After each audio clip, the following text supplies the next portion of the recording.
Ana Oromoo da jedhu ofii kennaa danda'u afaan Ormaadhii si afaan kennu dubbadhu jedhee sabboonuma Oromoo barsiisee abaahoon waboon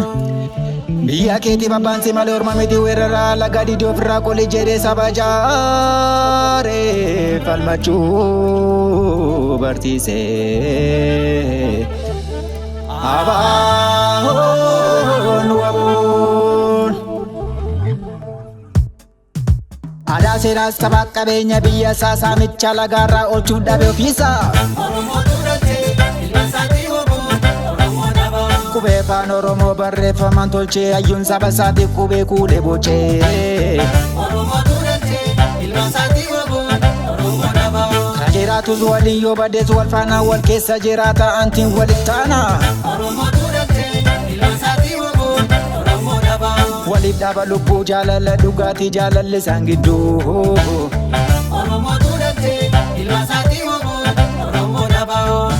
Harkifameef gargarin citu Muktaleelee sibiilan kutu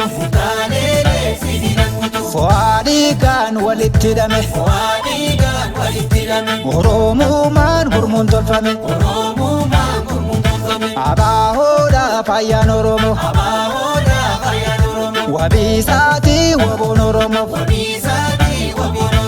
Addaan baahuu maatiin diigame Gargaar booduu nabduun nu gubne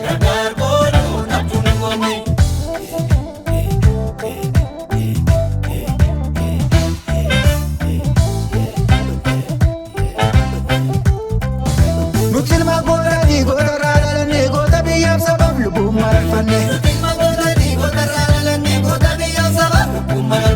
Fakkeenyaan kaafamnaa beekamne addunyaatti gootichi Maandeellaan oomisha Oromooti Siboo gootummaatiin kan faranjii mootee maayii bubbaan keenya intaala Oromooti Duraa sirna gadaan Oromoon wal bulchee nuti dimookiraasii addunyaaf gumaache Kamimne kamniifna guddaa seenaan keenya nuti ilmaan Oromoo gootummaan beekamna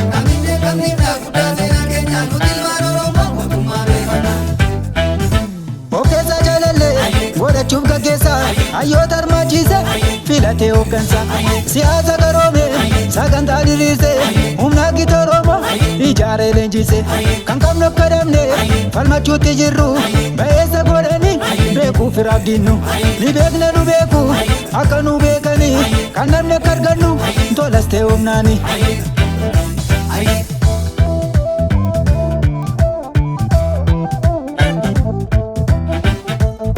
Goma baasuuf lugna waamani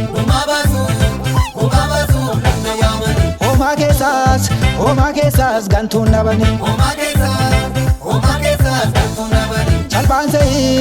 Salphaan sa'iin lolla akka qaban Dhaqii waamii jajjaboo saba Gugurraaleen mamagaaleen mataa guduru Deemii ilaalii hojii gootaa kan argu Oduu dhiisii kottuu lolii oduun lolan taatu Akka nyaataa seetee wajjin lolliin salphatu